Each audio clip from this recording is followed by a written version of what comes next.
এখন দেখবেন আন্তর্জাতিক সংবাদ। শুরুতেই সংবাদ শিরোনাম।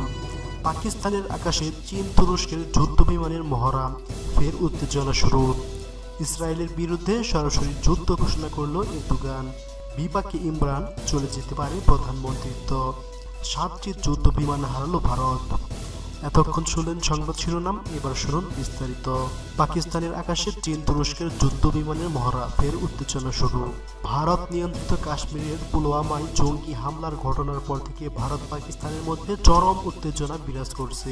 এমনকি যুদ্ধে পর্যন্ত জড়াতে পারে প্রতিবেশী দেশ দুইটি। আর এমন উত্তেজনার মধ্যেই পাকিস্তানের আকাশসীমায় মহড়া দিতে যাচ্ছে তুরস্ক ও চীনের যুদ্ধ বিমান।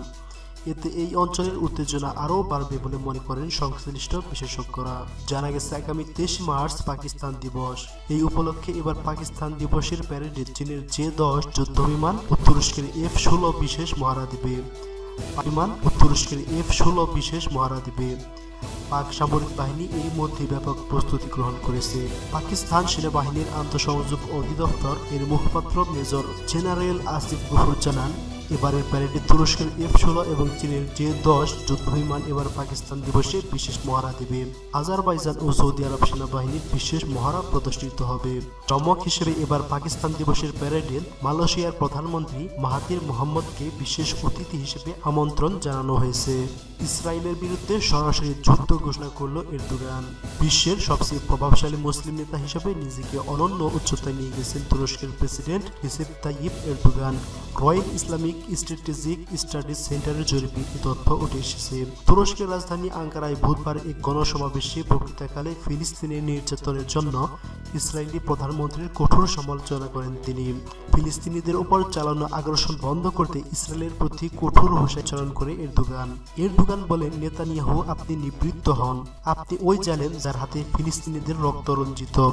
7 বছরের শিশুরাও আপনার হাত থেকে নিরাপদ নয়। নেতানিয়াহুর পুরো পরিবার দুর্নীতিগ্রস্ত অভিযোগ করে এরদোগান বলেন, স্ত্রী সহ আপনি দুর্নীতিটাই অভিযুক্ত। কোন মুখে আপনি দেশ পরিচালনা করছেন? আল আকসার ব্যাপারে কোনো ছাড় দেওয়া হবে না জানিয়ে মুসলিম বিশ্বের প্রভাবশালী এই নেতা বলেন, কুদুসের অধিকার কেউ আমাদের ভুলিয়ে দিতে পারবে না। আল্লাহর সাহায্যে মুসলিম উম্মাহ এই দাবি থেকে কখনো সরবে না। আল আকসায় আর কোনো হামলা সহ্য করা হবে না জানিয়ে এরদোগান বলেন, আমাদের পবিত্র মসজিদের উপর যে কোনো হামলায় আমরা রুখে দাঁড়াবো। এখন থেকে প্রতিটি আঘাতের পাল্টা জবাব দেওয়া হবে। আল আকসার বিষয়ে সবাই নীরব থাকলেও আমরা নীরব থাকবো না।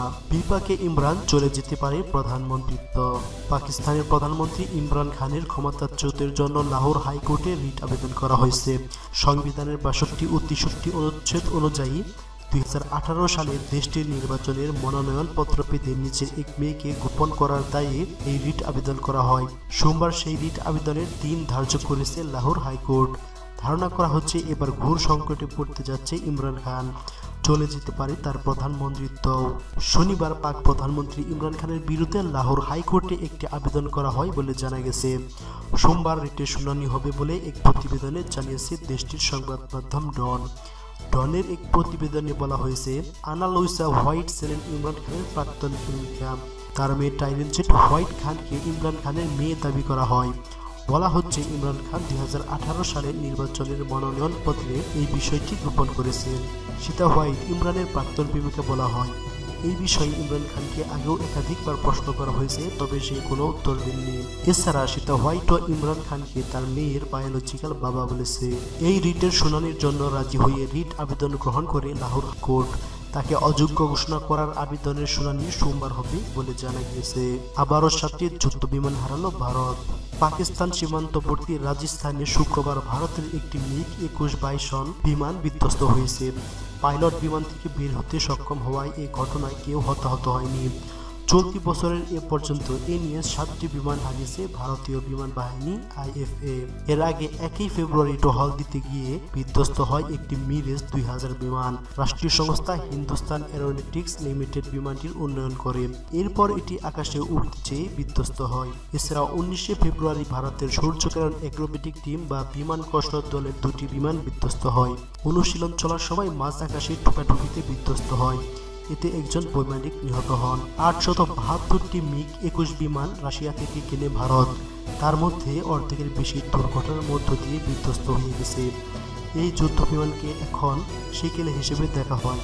MiG-21কে উড়ন্ত কফিন বা বিধবা তৈরির বিমান বলে উল্লেখ করেছে ভারতীয় যুদ্ধ বিমান চালকেরা। অপরদিকে MiG-21 বিমান থেকে আরও উন্নত যুদ্ধ বিমান F-16 রয়েছে পাকিস্তানের।